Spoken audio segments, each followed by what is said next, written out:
सभापति महोदय जी, बहुत बहुत धन्यवाद कि आपने मुझे मांग संख्या 52 और 55 पे बोलने का मौका दिया, 50 और 55 पर।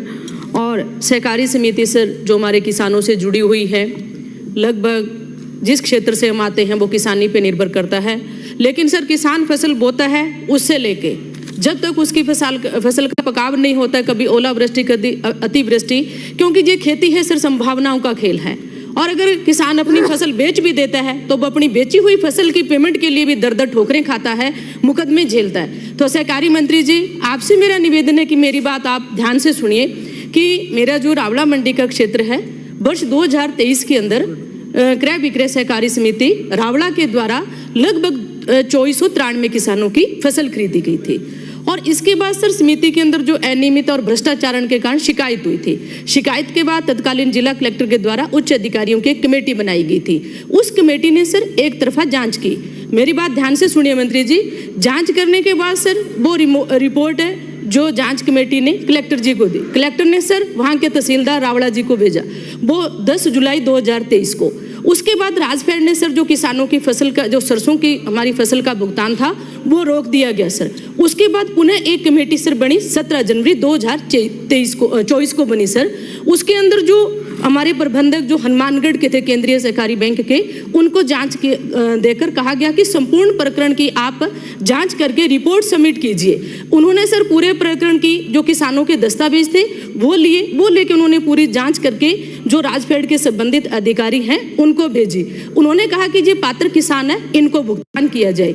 अभी तक सर राजफेड ने लगभग 1 साल हो गया किसानों का भुगतान नहीं किया है, जबकि राजफेड ने जो सर किसानों से सरसों खरीदी गई थी वो नेफेड को दे दी और नेफेड ने सर पूरा जो सरसों का भुगतान था वो राजफेड को कर दिया। तो लगभग 950 किसान सर 17 करोड़ 50 लाख पेमेंट आज हमारी सर किसानों की राजफेड के पास पड़ी।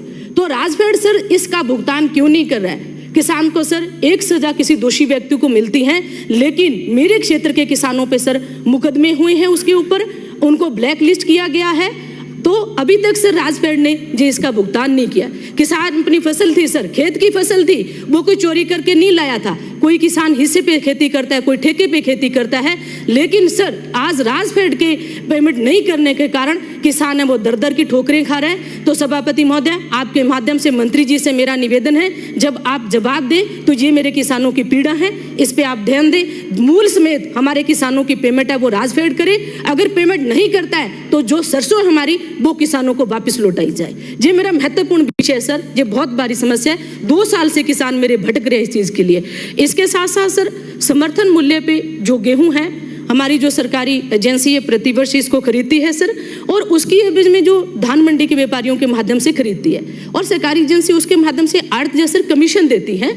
तो वो कमीशन सर जो हमारी सरकारी एजेंसी है 41 रुपये 40 पैसे देती हैं। और जो राजस्थान मंडी एक्ट है इसके सेस प्रति क्विंटल का 54 रुपये सर बनता है उसका।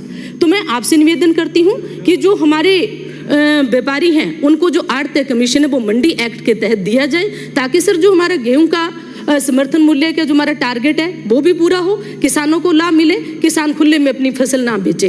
इसके साथ साथ सर जो ट्रैक्टर और ट्रॉली के माध्यम से हम सर जो फसल उठाते हैं वहाँ से, तो गेहूं के लिए सर एक वहाँ ट्रैक्टर और ट्रॉली पे पाबंदी लगाई गई है कि आप 40 क्विंटल से ज़्यादा वजन नहीं भर सकते हैं, जबकि 14 क्विंटल सर ट्रैक्टर और ट्रॉली का वजन आ जाता है, तो मात्र ट्रॉली के अंदर 26 क्विंटल वजन भरा जाता है। तो जहां मैं मंत्री महोदय आपसे निवेदन करना चाहती हूं कि 60 क्विंटल जो ट्रॉली के अंदर माल भरने की आप अनुमति दीजिए।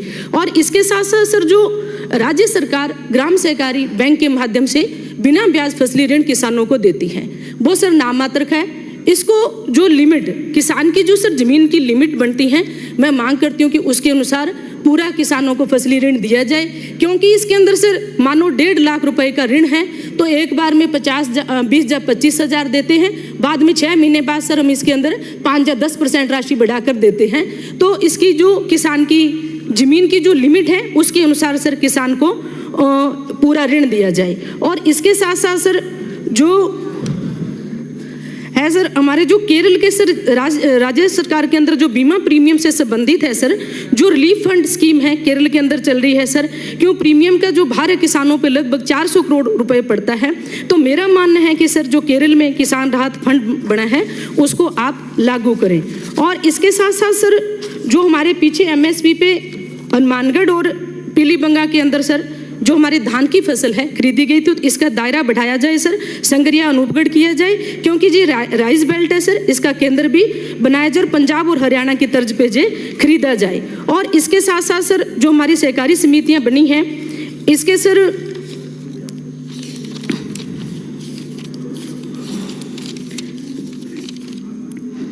सहकारी समितियों का कार्य सर क्षेत्र जो ग्राम पंचायती होनी चाहिए, लेकिन बहुत सी जो ग्राम सेवा सहकारी समितियां इनका कार्य क्षेत्र है वो ग्राम पंचायत के बाहर है सर, तो ताकि जो लोग हैं वहाँ के लोकल जुड़ सकें, उनको ज़्यादा से ज़्यादा लाभ मिल सके।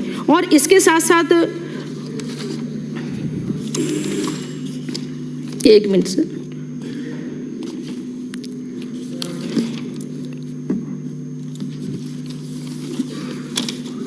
एक मिनट सभापति महोदय जी।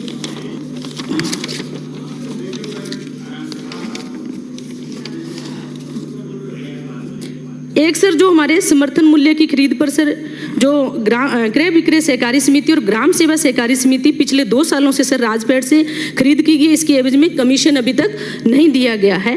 और इसके साथ साथ सर सहकारी उपभोक्ता भंडारणों को जो RGS की योजना में 2 करोड़ रुपए से अधिक का बकाया सरकार ने अभी तक नहीं दिया है। और ग्राम सेवा सहकारी समिति को सर अल्पकालीन फसली ऋण वितरण की एवज में 2% ब्याज अनुदान नहीं मिल रहा है। तो अनुदान नहीं मिलने के कारण सर जो ग्राम सेवा सहकारी समिति के कर्मचारी हैं उनको लगभग 1 से 2 साल हो गए जिनको सर वेतन नहीं मिल रहा है। तो सभापति महोदय आपने मुझे बोलने का मौका दिया, इसके लिए आपको बहुत बहुत धन्यवाद। और सहकारी मंत्री जी से मैं पुनः निवेदन